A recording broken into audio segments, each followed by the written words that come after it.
বন্ধুরা, আপনারা কি জানেন ক্যামেরার অ্যাপারচার কি বা এটি কিভাবে কাজ করে? এই অ্যাপারচারকে ব্যবহার করে আপনারা আপনার ছবি কিংবা ভিডিওতে কিন্তু সুন্দর সুন্দর লুক দিতে পারেন বা ভিডিওকে আরো কোয়ালিটিফুল করতে পারে। তো বন্ধুরা, আপনাদের সাথে আছি আমি ইমন। আপনারা দেখছেন হোম টেকনোলজি। চলেন তাহলে ভিডিওটা করি। ভিডিও শুরু করার আগে ছোট্ট একটা রিকোয়েস্ট, চ্যানেলটিকে সাবস্ক্রাইব করে পাশে আসা বেল আইকনটিকে অন করে দিবেন। অ্যাপারচার কি? সহজ ভাষায় অ্যাপারচার হচ্ছে ক্যামেরার লেন্সের একটি ছোট্ট ছিদ্র যেখান দিয়ে ক্যামেরার ভিতরে আলো প্রবেশ করে। এই অ্যাপারচারকে এফ দ্বারা প্রকাশ করা। এই এফ এর মান যতটা ছোট হবে ক্যামেরা অ্যাপারচার তত বড় হবে। যেমন আমরা দেখে থাকি f1.8 কিংবা f2.8।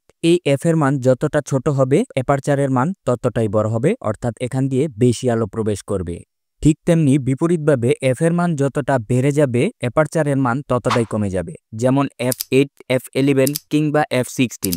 সেক্ষেত্রে ক্যামেরার লেন্সের ছিদ্রটা হবে ছোট এবং সেখান দিয়ে আলো কম প্রবেশ করবে। এটাই হচ্ছে দুটি অ্যাপারচারের মধ্যে মূল পার্থক্য। এই অ্যাপারচারকে কাজে লাগিয়ে কিন্তু আমরা সানলাইটে কিংবা লো লাইটে আমাদের ভিডিও এবং ছবিকে সুন্দর সুন্দর লুক দিতে পারি। ভিডিওতে একটি ডিএসএলআর এর মাধ্যমে দেখতে পাচ্ছেন কিভাবে অ্যাপারচার বাড়ানো বা কমানো হয়, কিন্তু সেটা মোবাইলে সম্ভব হয় না, কিন্তু ডিএসএলআর ক্যামেরাতে সম্ভব হয়। তবে আপনি চাইলে মোবাইলের প্রো মোডের ক্যামেরাটি অন করে সেখান থেকে করতে পারেন, তবে সেখান থেকে ম্যানুয়ালি সম্ভব না হলেও সেটা কিন্তু সফটওয়্যারের মাধ্যমে সেই কাজটা করা হয়। চলুন দেখে আসি এই অ্যাপারচারকে কাজে লাগিয়ে কিভাবে একটি ছবির ব্যাকগ্রাউন্ড ব্লার এবং সবকিছু ক্লিয়ার রাখা যায়। এখানে যে ছবিটি দেখতে পাচ্ছেন এটি এফ এর মান 1.8 এ রাখা একটি ছবি, যেখানে দেখা যাচ্ছে ব্যাকগ্রাউন্ড ব্লার, অর্থাৎ সাবজেক্টে ফোকাস করে ব্যাকগ্রাউন্ডকে ব্লার করা হয়। এটাকে বলা হয় বুকে ইফেক্ট। আপনি যদি কোনো ছবিকে ব্যাকগ্রাউন্ড ব্লার করতে চান সেক্ষেত্রে আপনি এফ এর মান ছোট রেখে যেমন f1.8 কিংবা f2.8 এ ছবি তুলতে পারেন। আবার আপনি যদি চান কোনো ব্যাকগ্রাউন্ডকে ব্লার না করে পেছনের সাইডটা সহ ফোকাসে আনবেন, সেক্ষেত্রে আপনি কিন্তু এফ নাম্বারটা বাড়িয়ে ছবি তুলতে পারেন। সেটা হতে পারে f8 কিংবা f11 কিংবা f16। সেক্ষেত্রে আপনার ব্যাকগ্রাউন্ড ব্লার হবে না, আপনি পাবেন স্বচ্ছ ক্লিয়ার একটা ছবি পুরো ফ্রেমেই। যেমন ছবিগুলো আমরা তুলে থাকি সমুদ্রের পাড়ে কিংবা বড় বড় উঁচু টাওয়ারকে কেন্দ্র করে। তো বন্ধুরা, অ্যাপারচার কি এটা বোঝানোর জন্য সবচাইতে বড় উদাহরণ হতে পারে একটি স্টেডিয়াম। এই স্টেডিয়ামটা অনেকগুলো স্টেডিয়াম আমরা দেখি ছাদওয়ালা স্টেডিয়াম এবং অনেকগুলো স্টেডিয়াম আছে ছাদ ছাড়া স্টেডিয়াম। সেক্ষেত্রে ছাদওয়ালা স্টেডিয়ামে কিন্তু আলো কম প্রবেশ করবে, আর ছাদ ছাড়া যে স্টেডিয়ামগুলো আছে সেগুলোতে কিন্তু আলো বেশি প্রবেশ করবে। অর্থাৎ অ্যাপারচারের ক্ষেত্রেও কিন্তু ঠিক সেই রকমই। আপনি এফ এর মান ছোট করলে অ্যাপারচার হবে বড় এবং এফ এর মান বড় করলে অ্যাপারচার হবে ছোট। তো বন্ধুরা, চলুন দেখে নেই এই অ্যাপারচারকে ব্যবহার করে কিভাবে লো লাইটে এবং সানলাইটে ছবির মান এবং কোয়ালিটিকে বৃদ্ধি করবেন।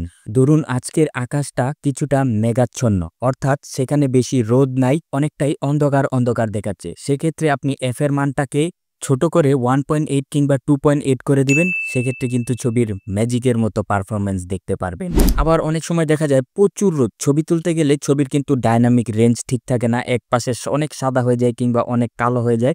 সেক্ষেত্রে কিন্তু আপনি চাইলে এফ এর মানটাকে বাড়িয়ে 8 কিংবা 11 কিংবা 16 করে দিতে পারেন। সেক্ষেত্রে আপনার লেন্স দিয়ে কম আলো প্রবেশ করবে এবং ছবি উঠবে সুন্দর। এখানে যে ছবি দুটো দেখতে পাচ্ছেন এটা কিন্তু প্রচুর রোদে তোলা এবং এই ছবিটি কিন্তু লো লাইটে তোলা, কিন্তু ডাইনামিক রেঞ্জ কিন্তু পারফেক্ট আছে। তো ডাইনামিক রেঞ্জ কি এটা জানতে চাইলে অবশ্যই কমেন্ট সেকশনে জানাবেন। এই নিয়ে একটি ডেডিকেটেড ভিডিও তৈরি করব আপনাদের জন্য।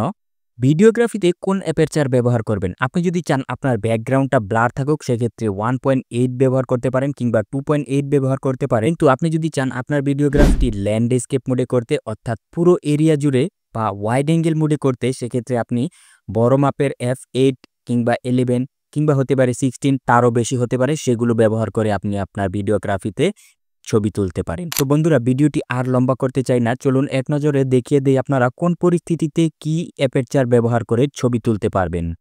এই চার্ট থেকে দেখে নিতে পারেন কোন পরিস্থিতিতে আপনি কি অ্যাপারচার ব্যবহার করে ছবি উঠাতে পারবেন।